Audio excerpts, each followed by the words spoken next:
Bien, pues vamos a dar comienzo a una nueva sesión de lectura explicada de un curso de milagros.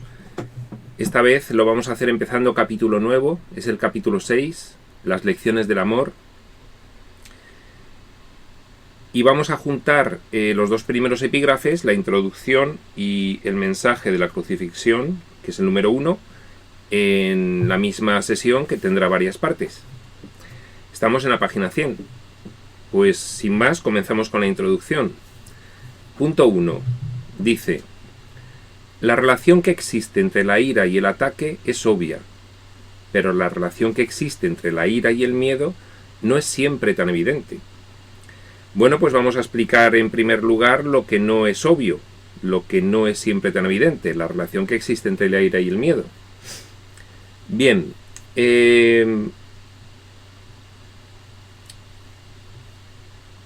nosotros, al ver el mundo de ilusión,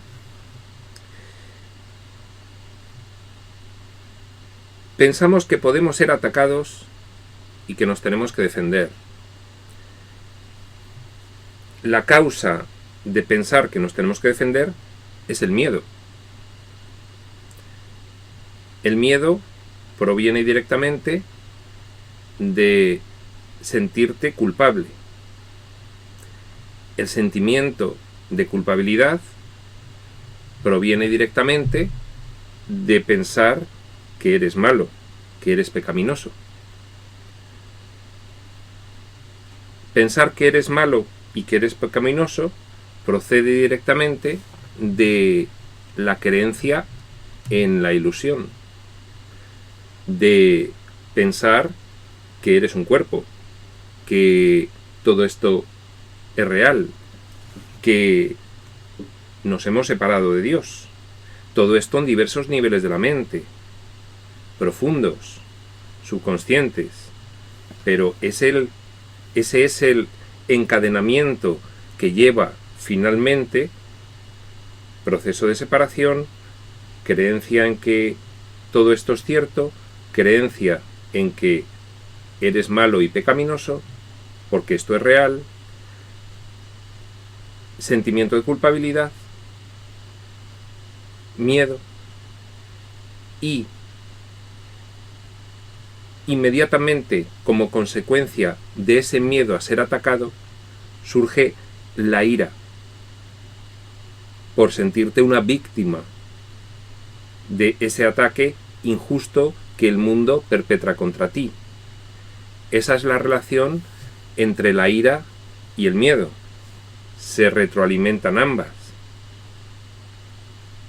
El miedo, que ya vemos de dónde viene por ese encadenamiento, sentimiento de culpa, creencia en el pecado, creencia en el mundo de ilusión y creencia en la separación. El miedo es lo que nos hace pensar que tenemos que defendernos de los ataques de este mundo ilusorio. Lo pensamos porque creemos que es real. A partir de ahí, la ira es inmediata. La ira surge como consecuencia de, precisamente, reaccionar ante los ataques a los cuales tenemos miedo que nos ocurran por todas esas causas mentales que hemos explicado.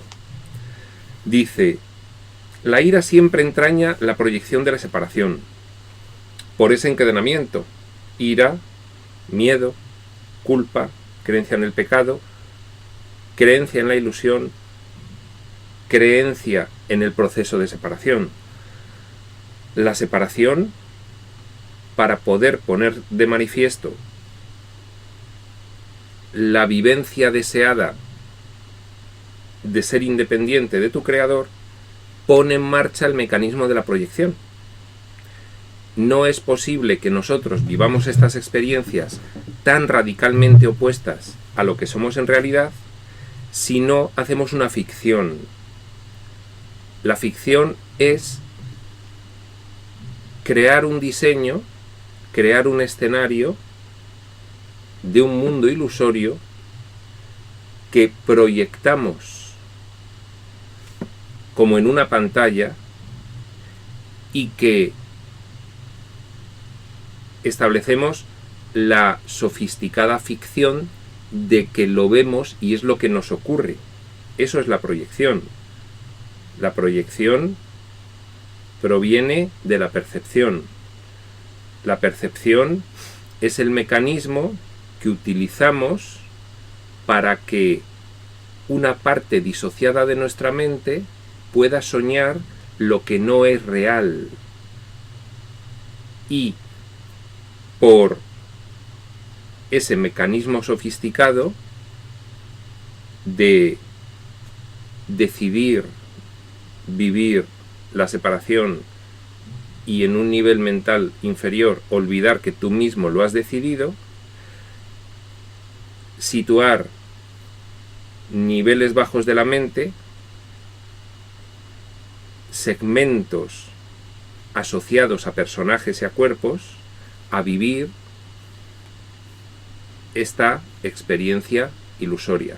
Todo eso se realiza mediante la proyección, que proviene de la percepción, que es lo contrario al conocimiento, que es nuestra naturaleza real, original, el conocimiento absoluto como hijos de Dios.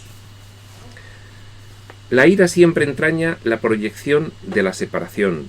Nosotros lo que proyectamos es un mundo en el cual todo está separado, porque es lo opuesto a nuestra naturaleza original, es lo que queremos vivir la separación. Como no es posible y lo tenemos que soñar, tenemos que crear una ficción. Uno de los mecanismos de esa ficción es la proyección, que es la forma en la que ponemos en juego la percepción, que es lo opuesto al conocimiento. La ira siempre entraña la proyección de la separación, lo cual tenemos que aceptar, en última instancia, como nuestra propia responsabilidad, en vez de culpar a otros por ello. Ese mecanismo de decido en un nivel de la mente, decido crear un nivel de la mente limitado y que ese nivel de la mente olvide que tú mismo en el nivel superior has decidido esa limitación, es lo que nos permite que nos parezca real, que sea verosímil a estos ojos físicos. Es lo que nos permite que este segmento mental asociado a este cuerpo, cuando inicia esa secuencia del sueño que es la vida física, no se acuerde de qué es lo que ha ocurrido en realidad. Pero aquí nos lo está recordando Jesús. La proyección siempre va a implicar una garantía de conservar el diseño de la ilusión. No nos podemos acordar de lo que ha ocurrido por el mecanismo de la proyección, pero aquí sí que nos lo está recordando. La ira siempre entraña la proyección de la separación, lo cual tenemos que aceptar en última instancia como nuestra propia responsabilidad. Nosotros decidimos poner en marcha todo este mecanismo para vivir estas experiencias, en vez de culpar a otros por ello. Aquí se reclama la importancia del principio de responsabilidad. Si tú sigues pensando que todo lo que te ocurre es injusto y tú no tienes nada que ver con ello, nunca podrás darte cuenta de qué es lo que sucede realmente. Es como si hubieses tirado la llave del cofre del tesoro al fondo del mar. Nunca vas a poder abrir ese cofre y descubrir el tesoro que contiene dentro. Ese tesoro es sencillamente la responsabilidad sobre todo lo que te acontece por este mecanismo encadenado de decisiones de proyección, de olvidos, para finalmente que parezca que estás en un mundo real y que esta es tu vida.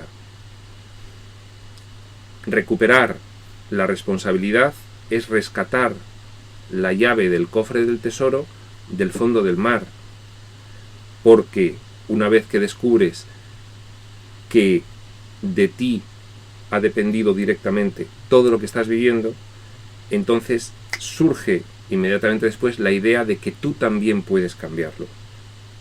Igual que tú lo estableciste, tú puedes cancelarlo y recuperar la conciencia de lo que eres en realidad. Tenemos que aceptar en última instancia como nuestra propia responsabilidad en vez de culpar a otros por ello. Esto es fundamental, esto es principal, esto es esencial, es el comienzo del despertar, el asumir la propia responsabilidad sobre todo lo que sucede. Dice, no te puedes enfadar a no ser que creas que has sido atacado. 1. Que está justificado contraatacar. 2. Y que no eres responsable de ello en absoluto. 3. 3 condiciones. Si fuese verdad que has sido atacado, que está justificado contraatacar y que no eres responsable de ello en absoluto, sí tendría sentido enfadarse.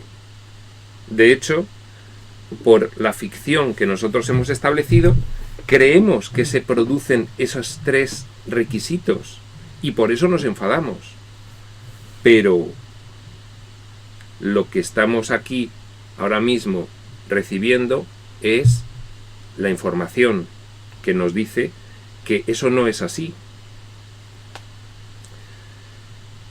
Dice, dadas estas 3 premisas completamente irracionales, se tiene que llegar a la conclusión, igualmente irracional, de que un hermano merece ataque en vez de amor. ¿Por qué? Porque, primero, creo que ese hermano me ha atacado. Segundo, creo que está justificado contraatacar, porque creo en la pérdida que me va a producir el ataque de ese hermano. Tercero, me creo una víctima. No pienso en absoluto que yo tenga ninguna responsabilidad en ese ataque que he recibido y que me va a producir una pérdida. Es el malo de mi hermano quien me lo va a producir a mí, víctima de su ataque, injustamente. ¿De acuerdo? Esa es la gran ficción del diseño de ilusión. Siempre se produce de la misma forma, porque nosotros siempre creemos que esos 3 requisitos se producen y son reales. Y lo que nos transmite un curso de milagros, en su visión no dualista, es que no hay 2 realidades, la divina espiritual y la física. No, solo hay una, la divina espiritual. La física es ilusoria. El no dualismo se ha transmitido, se ha revelado cuando se ha considerado que la evolución de la civilización humana estaba en el punto suficiente para poder comprender lo que en realidad acontece.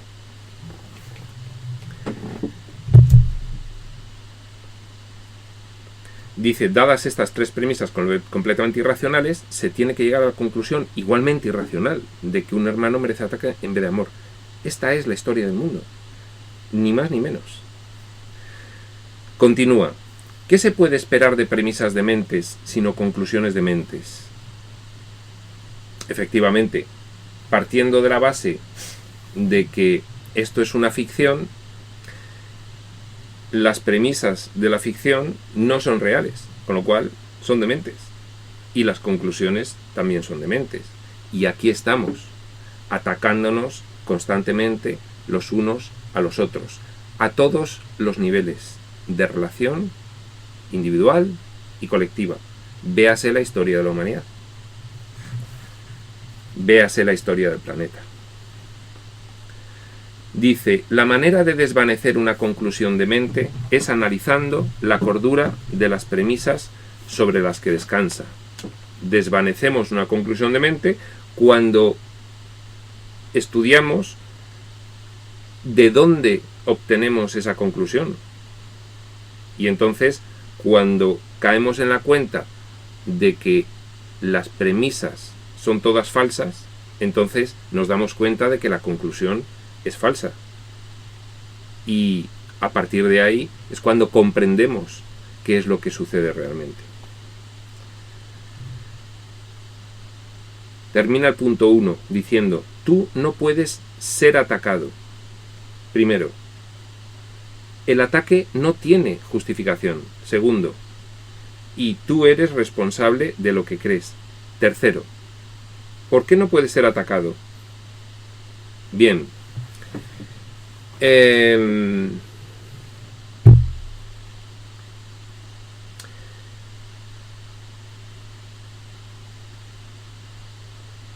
Porque en el paradigma del amor divino, sobre la base del cual nosotros hemos sido creados,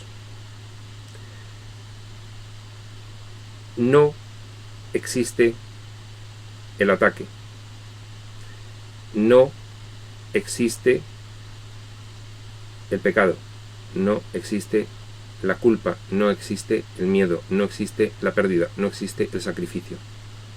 Nada de eso existe. Lo que nosotros estamos aquí viviendo es sencillamente la representación, el símbolo de un deseo. El deseo es el de vivir con independencia de nuestro Creador. Esa diminuta idea de la cual habla el curso, que surgió en la mente del Hijo, de la cual al principio se reía de forma inocente, pero que al ponerla en práctica se olvidó de reír, se la creyó. El proceso involutivo fue tan enorme que acabó en un laberinto sin salida. Todo en un sueño. En realidad, nada ha ocurrido. En realidad, seguimos, aunque dormidos, en el paradigma divino del amor, donde nada puede ocurrir y donde cualquier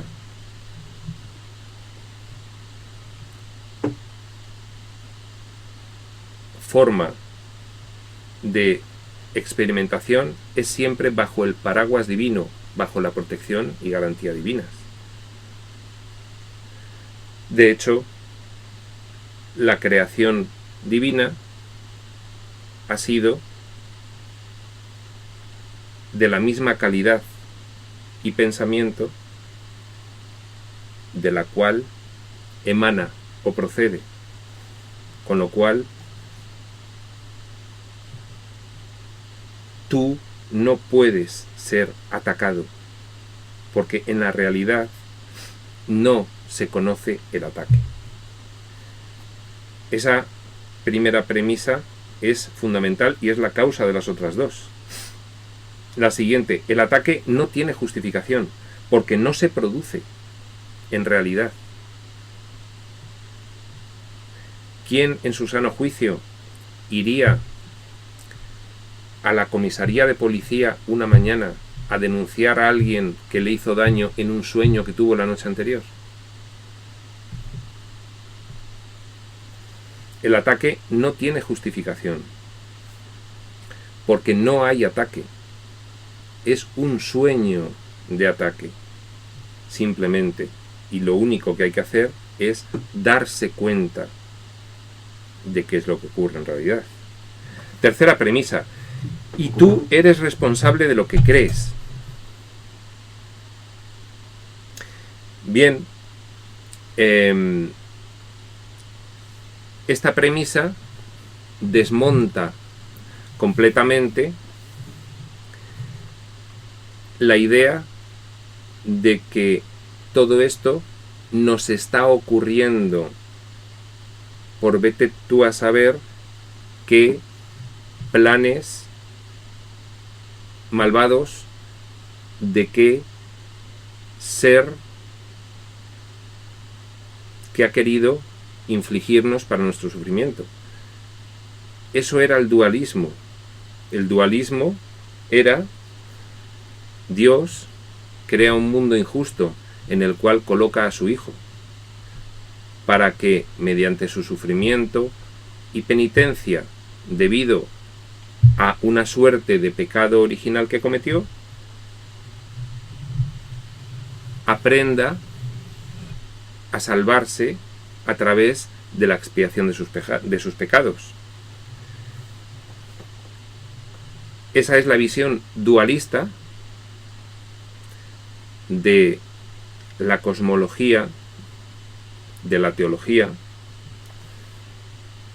y esa visión no tiene salida, dado que no podemos esquivar el estar viviendo estas experiencias cuando es Dios el que nos coloca directamente a vivirlas. El principio de responsabilidad es: todo esto ocurre por una decisión tuya. A raíz de esa decisión, tú has decidido creer en los paradigmas que sostenían el diseño de ilusión. Todas esas decisiones encadenadas son las que te llevan a estas experiencias de conflicto que ahora mismo tanto te hacen sufrir. Pero tienes que ser perfectamente consciente de que todo proviene inicialmente de una decisión tuya que por lo tanto puedes revocar en cualquier momento. Bien, dice el punto 2. Se te ha pedido que me tomes como modelo para tu aprendizaje. Dice Jesús en primera persona. Jesús es perfectamente consciente de lo que ha ocurrido en el mundo estos 2000 años, desde que él pudo inocular dentro del sueño de ilusión aquel mensaje tan importante y tan generalizado que colocó cuando entró dentro del sueño como el personaje de Jesús. Sabe lo que ha ocurrido, sabe cómo se ha desarrollado la religión cristiana, sabe qué es lo que nos han enseñado en las escuelas, sabe que nos hemos educado en una religión creada a partir de una interpretación, en algunos casos certera y en la mayor parte de los casos sesgada, errónea, de su mensaje. Sabe qué es lo que se nos ha dicho. Se te ha pedido que me tomes como modelo para tu aprendizaje. Te lo han enseñado tus padres, te lo han enseñado tu comunidad, tu parroquia, tu colegio, tu escuela, tu iglesia. Te han pedido que me tomes como modelo para tu aprendizaje.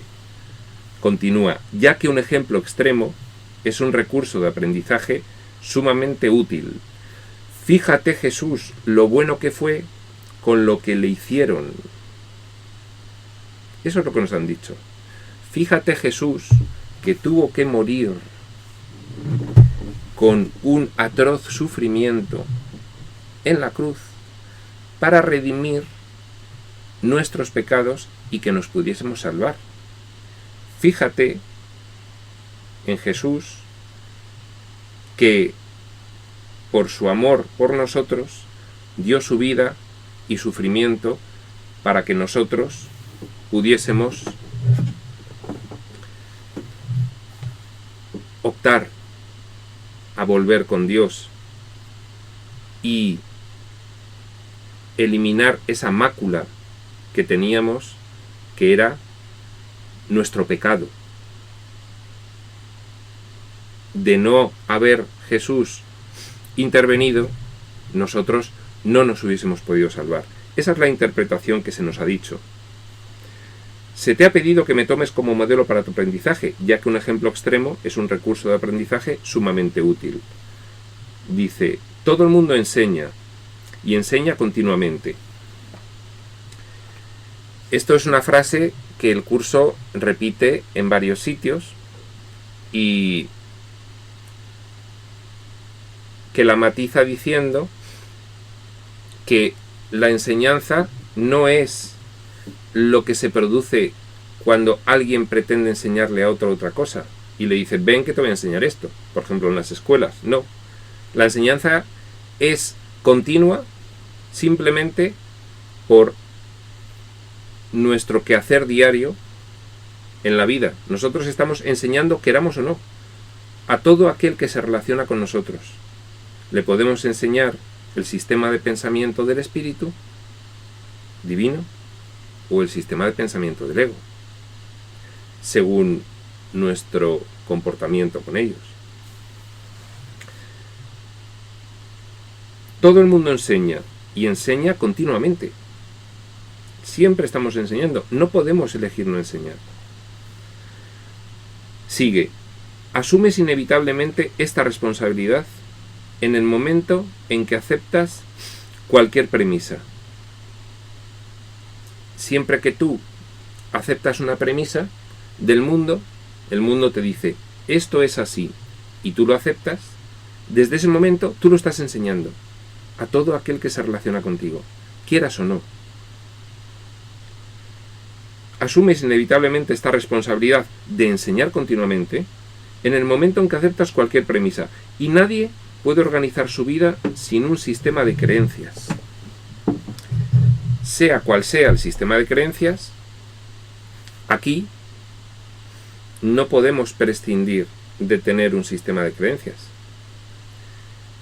Es la forma, son las reglas que hemos establecido para vivir el sueño de ilusión. Son las bases del diseño, las creencias. Si nosotros no tuviésemos fijadas profundamente las creencias del sistema de pensamiento del ego, no estaríamos aquí. Continúa. Una vez que has desarrollado un sistema de pensamiento, sea cual fuere su clase, riges tu vida de acuerdo con él y lo enseñas. Lo tienes asumido, lo tienes interiorizado, lo tienes integrado, crees firmemente en él y por lo tanto no puedes esquivar enseñárselo a todo aquel que se relaciona contigo. Sea este un sistema de creencias egoico, de separación, de pecado, de culpa, de miedo, de sufrimiento, de pérdida, de limitación, sea un sistema de pensamiento opuesto, contrario, inverso, el del espíritu, el divino, el del amor y todas sus derivadas. Una vez que has desarrollado un sistema de pensamiento, sea cual fuere su clase, riges tu vida de acuerdo con él y lo enseñas.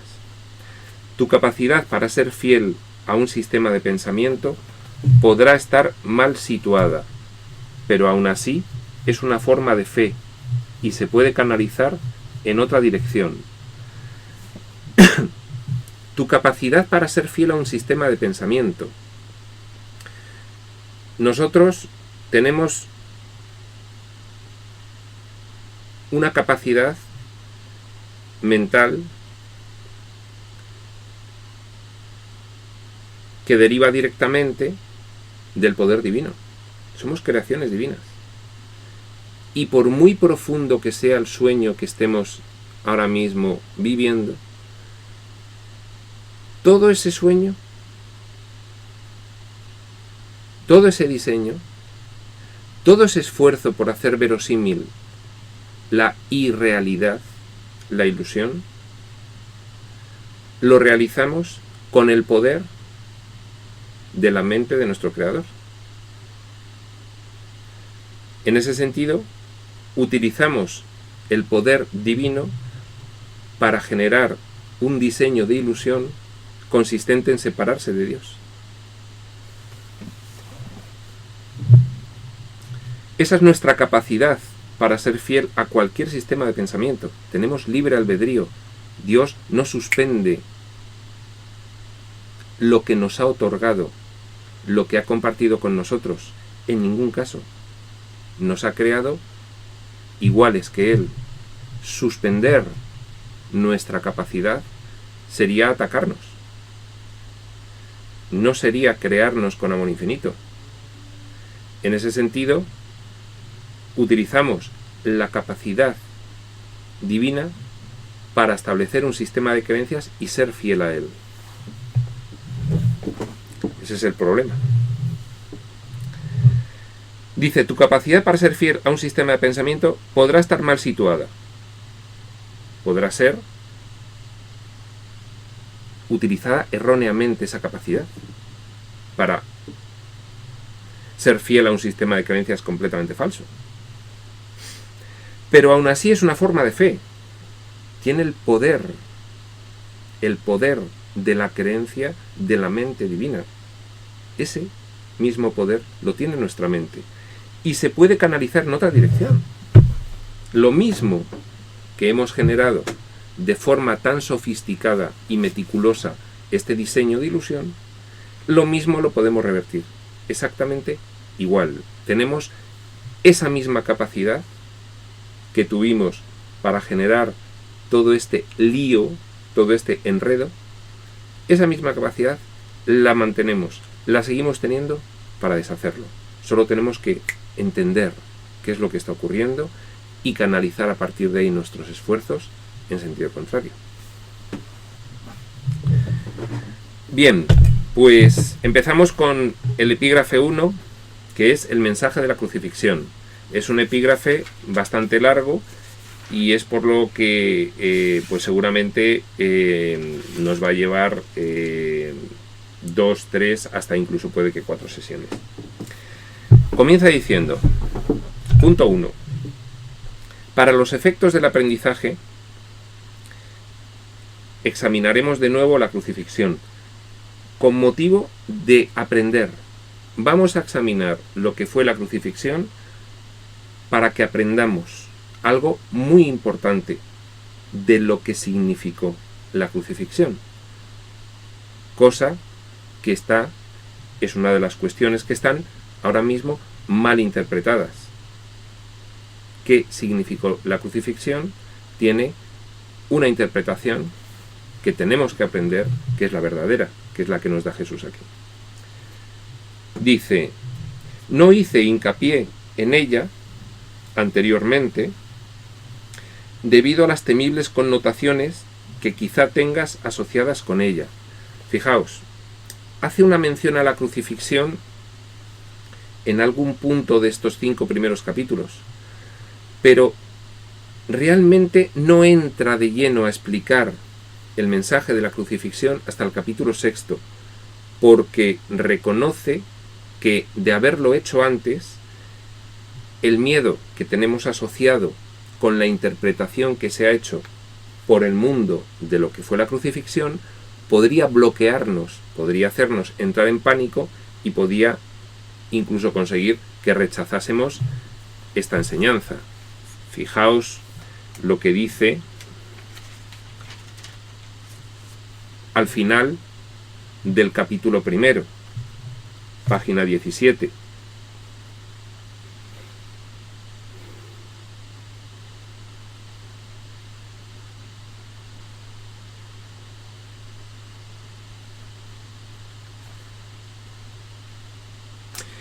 Dice el punto 4 de la página 17.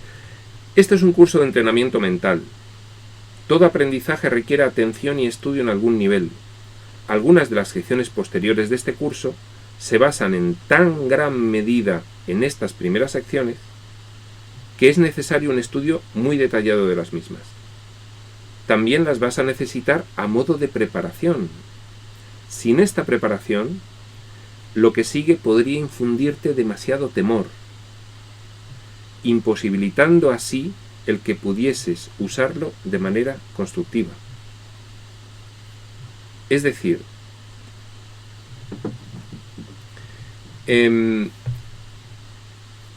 Jesús afronta el verdadero mensaje de la crucifixión una vez pasadas las 5 primeras lecciones, los 5 primeros capítulos, perdón, porque ahí considera que sí hay cierta preparación ya como para enfrentarse a la interpretación correcta de la crucifixión. Antes, él considera que no hay preparación suficiente y puede crear un conflicto grave el tratar de la crucifixión con el detalle con el que trata en este epígrafe. Dice, no hice hincapié en ella anteriormente debido a las temibles connotaciones que quizás tengas asociada con ella. Lo único que se ha subrayado hasta ahora es que no fue una forma de castigo. Es la única mención que hace. No obstante, no se puede explicar nada utilizando exclusivamente términos negativos. Esto es algo fundamental que nos revela un curso de milagros.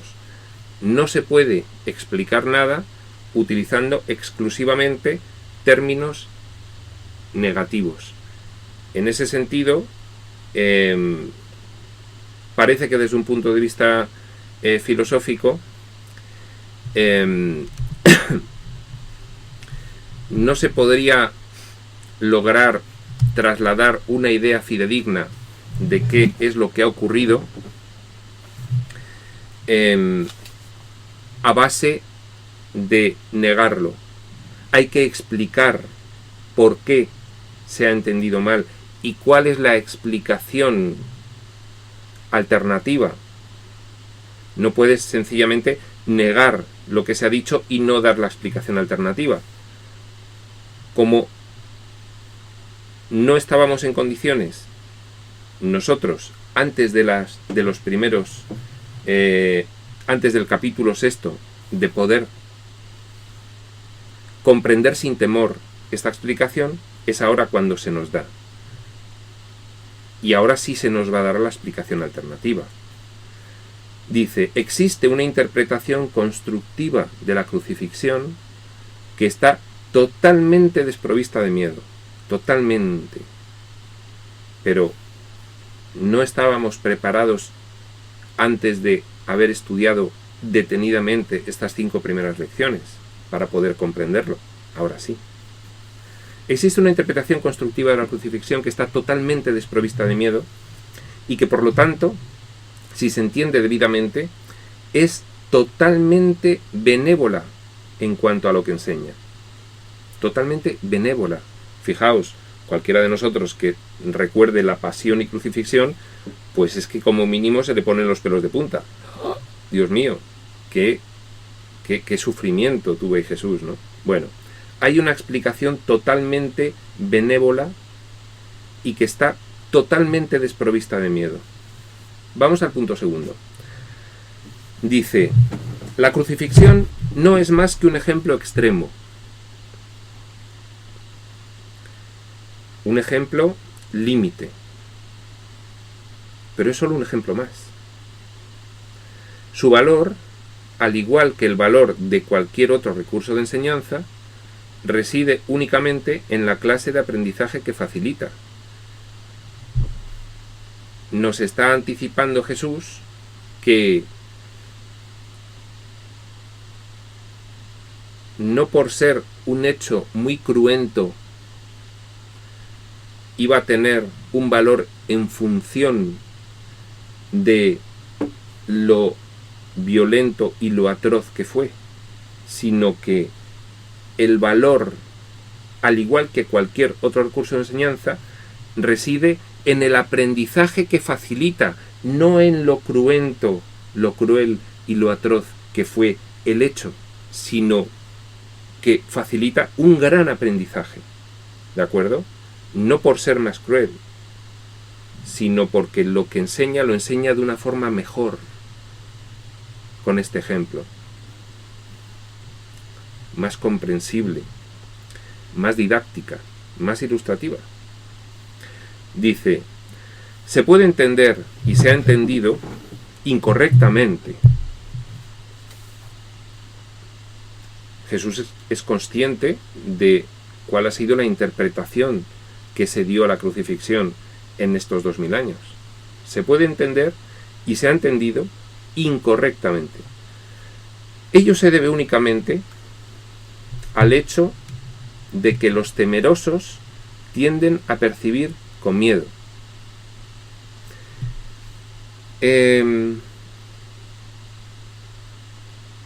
Jesús no logró, en la etapa en la que estuvo con apóstoles y discípulos, no logró afianzar en ellos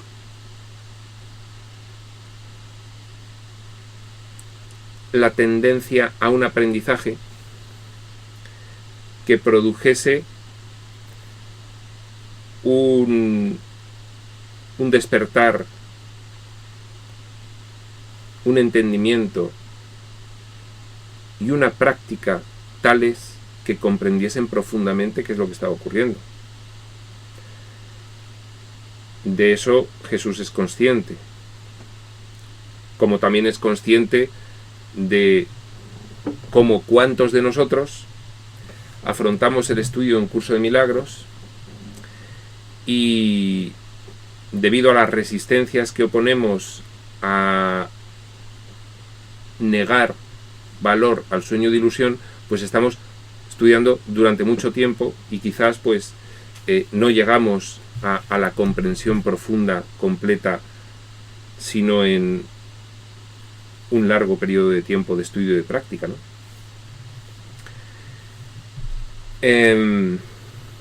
Los apóstoles ya inicialmente comprendieron mal la crucifixión. ¿Por qué? Pues por lo que nos ocurre a todos, por el miedo. Estamos empezando el capítulo diciendo y explicando la relación que existe entre la ira y el miedo. Cuando los apóstoles vieron lo que ocurría, estaban presas del pánico y dieron una interpretación a lo que vieron en función de ese miedo. ¿De acuerdo? Dieron una interpretación de castigo a aquello que ocurrió. No dieron la interpretación cierta, que es la que nos explica Jesús a continuación. Dice, ello se debe únicamente el que se entendiese la crucifixión incorrectamente al hecho de que los temerosos tienden a percibir con miedo. Ya te dije que siempre puedes recurrir a mí para compartir mi decisión y de ese modo hacerla más firme. ¿Qué quiere decir Jesús con esto? Que cuando nosotros tengamos la tentación de darle valor a lo que vemos, activarnos emocionalmente, considerar que estamos en presencia de un conflicto, sentirnos amenazados y pensar que tenemos que defendernos,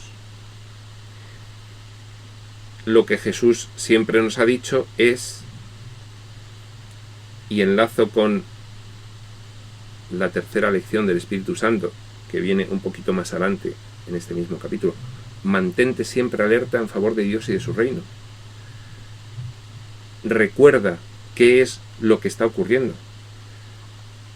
Ya te dije que siempre puedes recurrir a mí para compartir mi decisión y de ese modo hacerla más firme.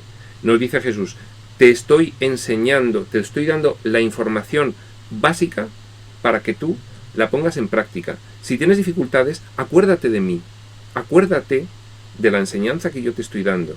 Acuérdate cómo yo vencí al mundo, porque yo puse en práctica esa enseñanza. Y entonces, hazte fuerte conmigo.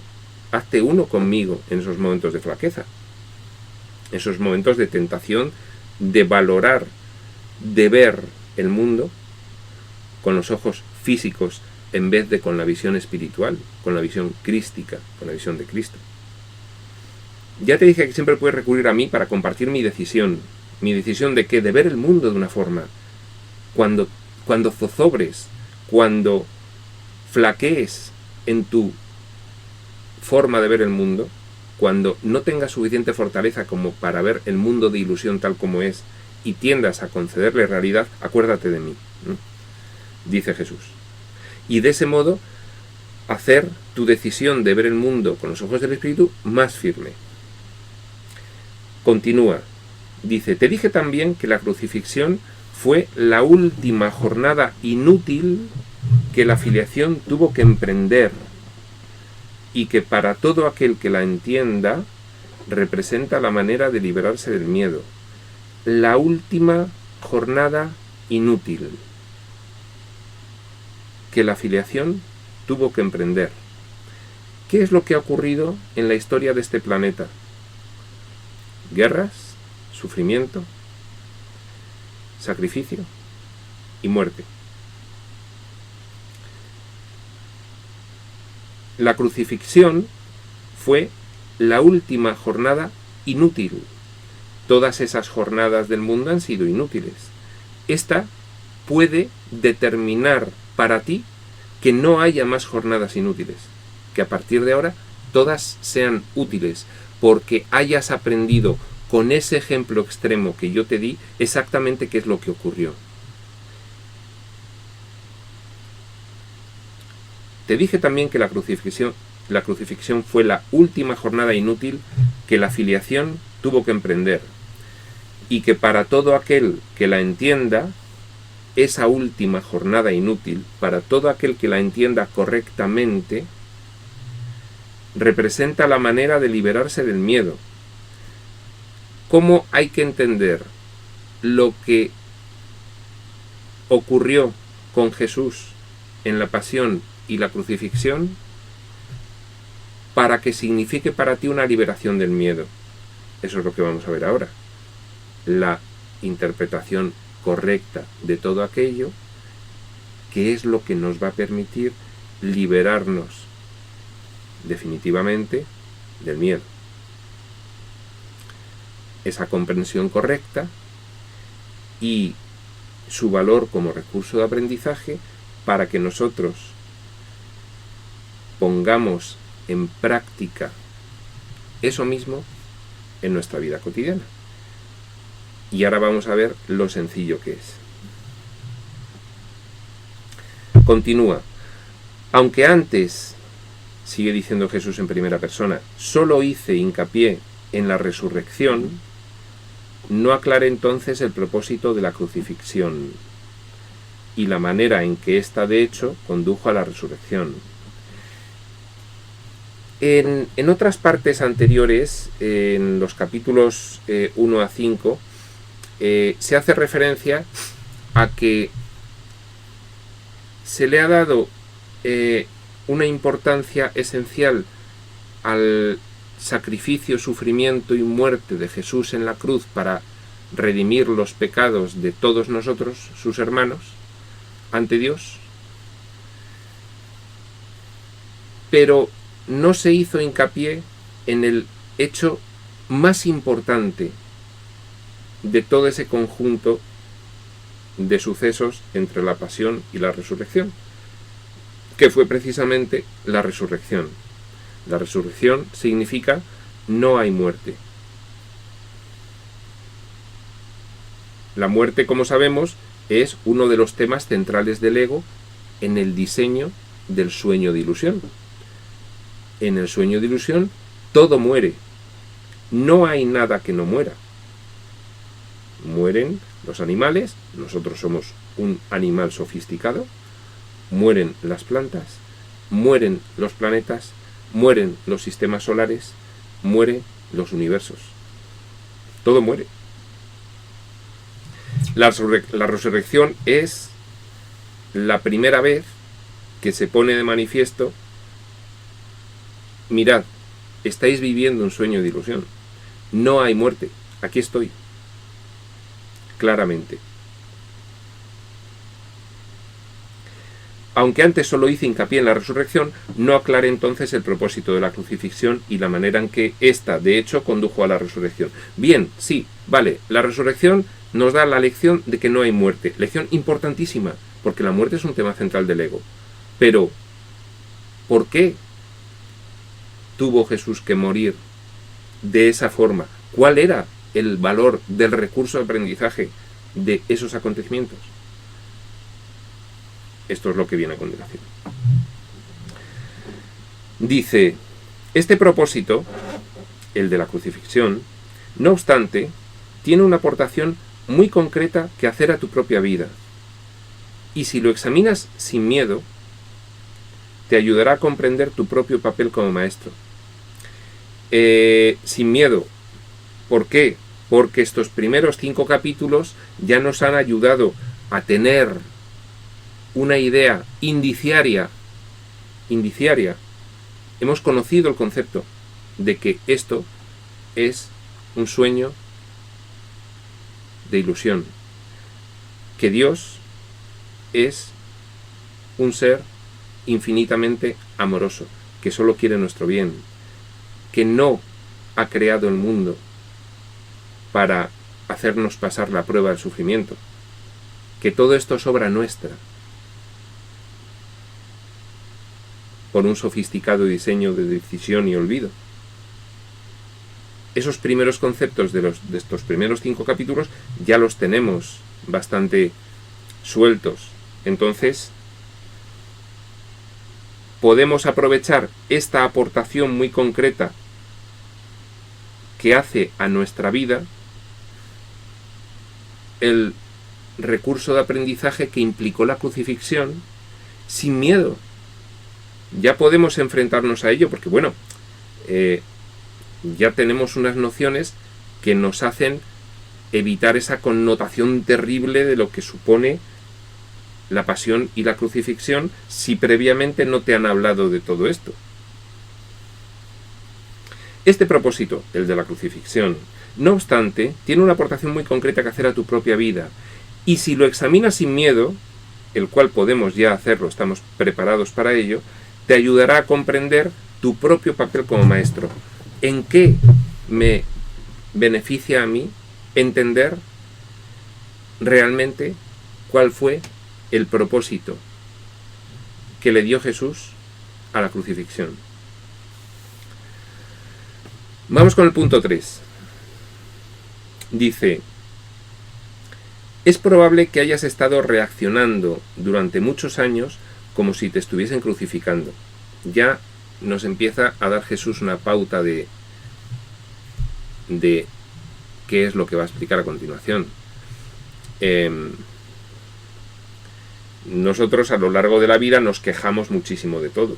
Fíjate lo que me ha ocurrido, y mira, y vino, y me dijo, y el otro, y mi padre, y mi madre, y mi tío, y mi mujer, y entonces hizo aquello a mí, porque me hizo esto, y entonces, y fíjate, y el mundo, y los políticos, y aquellos, y los otros, y los unos, y me hicieron, y me hicieron, y me hicieron, y me hicieron. Es probable que hayas estado reaccionando durante muchos años como si te estuviesen crucificando. Esta es una marcada tendencia de los que creen estar separados por la proyección, por la evitación del principio de responsabilidad. Pensamos que todo lo que nos ocurre somos víctimas y es injusto y nos ocurre a nosotros, ¿y por qué?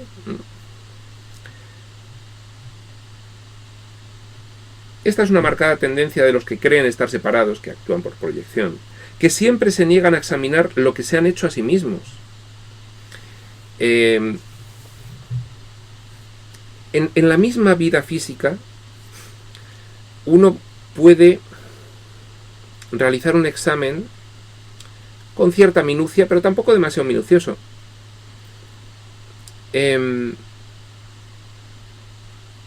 Por ejemplo, para poner un caso que se entienda realmente, ¿no? En los países occidentales avanzados, desarrollados, existe un consenso a nivel estatal sobre el estado del bienestar, ¿no? Entonces, mal que bien, hay una política social, sobre todo pues en algunos países europeos, los nórdicos principalmente, pero en general en toda Europa, en la cual, bueno, pues Hay sanidad y educación gratuitas, hay pensiones de jubilación, hay ayudas para todo tipo de situaciones en las cuales, debido a la pobreza, a la falta de recursos, se puede haber inmerso una familia.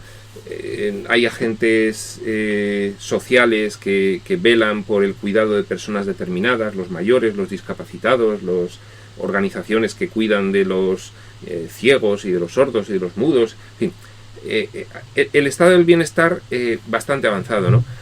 Entonces, una persona que nace en este estado de bienestar, ponemos este ejemplo porque se entiende bastante bien, pues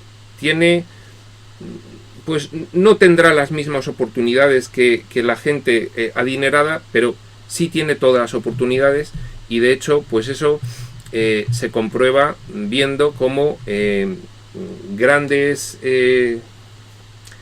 personajes públicos de cualquiera de estos países pues han tenido orígenes muy humildes, ¿no? Porque el Estado pues ha puesto los medios para que...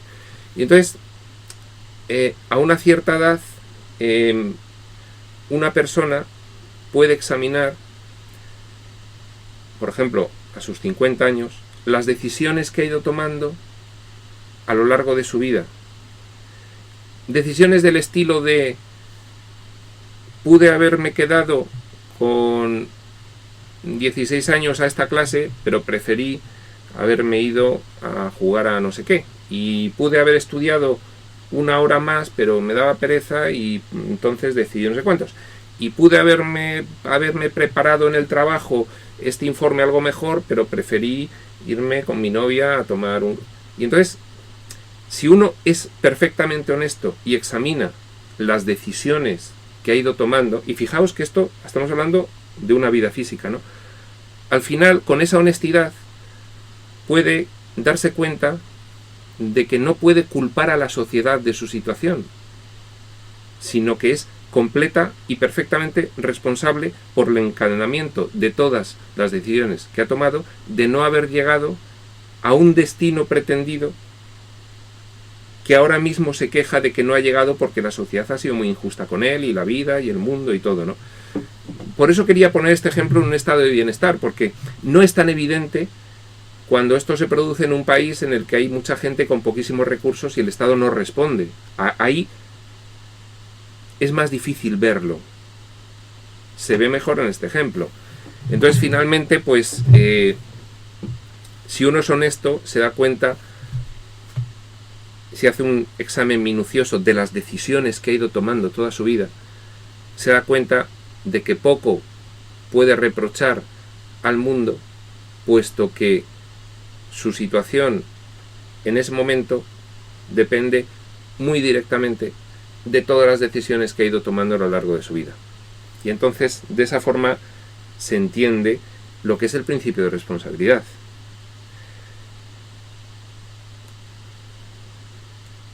Es probable que hayas estado reaccionando durante muchos años como si te estuviesen crucificando. Esta es una marcada tendencia de los que creen estar separados, que siempre se niegan a examinar lo que se han hecho a sí mismos. Fijaos lo que nos dice Jesús aquí. Siempre se niegan a examinar con honestidad y minuciosamente todas las decisiones que han ido tomando y sus consecuencias sobre ellos mismos. Dice, la proyección implica ira. Yo soy una víctima de ese mundo que me ha maltratado y me ha privado de oportunidades. Y no se acuerda uno de que no ha hecho todos los esfuerzos ante las oportunidades que se le brindaban, ¿no? Fijaos que este ejemplo que pongo lo vamos a trasladar ahora de lo material a lo espiritual, ¿eh? Vamos a hacer una breve alusión. ¿Por qué me siento así con 50 años? ¿Qué decisiones he ido tomando? Con mayor motivo si he tenido acceso a la enseñanza espiritual. ¿Qué decisiones he ido tomando para sentirme así? ¿Cómo he decidido ver el mundo? ¿Con qué ojos? ¿He puesto en práctica esta enseñanza que he recibido? ¿Debo entonces de culpar al mundo o a Dios mismo de mi situación? Leo de nuevo para que se entienda bien esta frase. Estas dos. Es probable que hayas estado reaccionando durante muchos años como si te estuviesen crucificando. Esta es una marcada tendencia de los que creen estar separados, que siempre se niegan a examinar lo que se han hecho a sí mismos. La proyección implica ira. Si yo proyecto la causa de lo que me ocurre fuera de mí y no veo mi propia responsabilidad, me enfado. Me han hecho esto y me han privado de todo y tal y no sé qué. La ira alienta la agresión y la agresión fomenta el miedo. La ira alienta la agresión para defenderse. Cuando tú te defiendes, atacas. Cuando atacas, ves el valor del ataque y piensas que puedes ser atacado. Porque si piensas que puedes obtener algo con tu ataque, también piensas que puedes perder algo con el ataque que te inflijan. Y eso te genera miedo. Miedo. El miedo proviene de la ira, que alienta la agresión y que da valor a la pérdida. Puedo hacerle perder algo a otro y apropiarme yo de ello, con lo cual me puede ocurrir lo mismo. Estás esquivando completamente con la idea de que nada puedes perder porque no eres esto. Lo que tú eres no tiene nada que ver con esto. Y entonces nada puedes perder en el mundo físico. Pierdes de vista esa idea en cuanto llega la ira. La ira viene por la proyección, por la marcada tendencia de los que creen estar separados de negarse a examinar lo que se han hecho a sí mismos. Han sido los demás. Yo no tengo nada que ver. Dice, el verdadero significado de la crucifixión radica en la aparente, aquí entre comillas, aparente intensidad de la agresión cometida por algunos de los hijos de Dios contra otro. El verdadero significado de la crucifixión radica en la aparente intensidad. Fíjate que está subrayando la palabra aparente. Pareció muy atroz y muy cruenta la agresión de unos hijos de Dios contra otros. Eso es lo que nos genera miedo. La proyección, el ver el mundo con los ojos físicos, el dar valor al sueño de ilusión y el pensar que puedes perder algo. Aquí. Dice, esto, por supuesto, es imposible y se tiene que entender cabalmente que es imposible.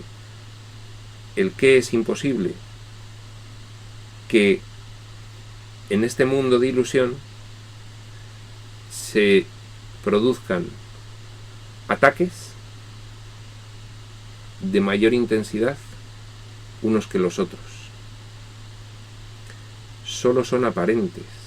Por eso el curso nos dice en tantos sitios que cualquier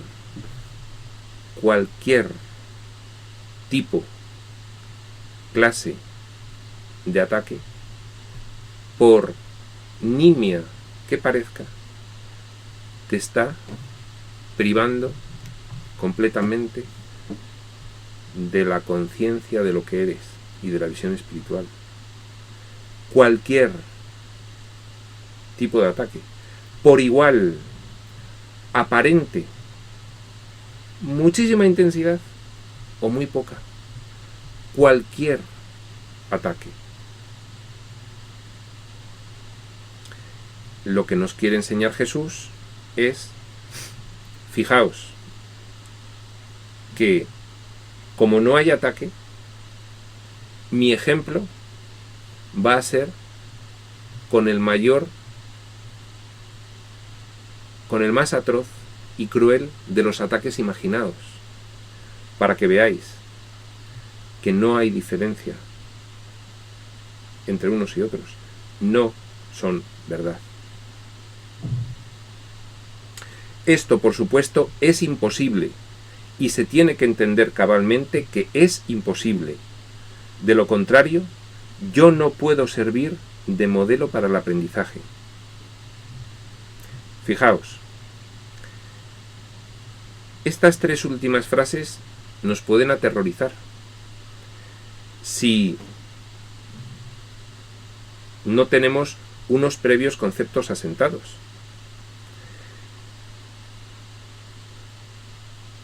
¿Esto quiere decir que yo, si tuviese que pasar por lo mismo, tendría que actuar igual que Jesús? Eso aterroriza, porque aterroriza la aparente intensidad de la agresión. Y este es exactamente el mensaje que nos quiere dar Jesús. Lo mismo que no hay grados de dificultad en los milagros, no hay tampoco niveles de ilusión. Todas son la misma ilusión. Parecen diferentes. Parece que la verdad es diferente para cada persona. Pero no. Es una ficción. Es una entera ficción.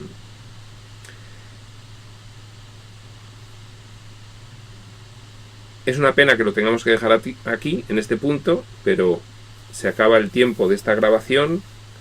Nos quedamos en el punto 3, en un momento muy interesante que retomaremos en la siguiente, empezando en el punto 4, y completaremos esta explicación del verdadero significado y propósito de la crucifixión.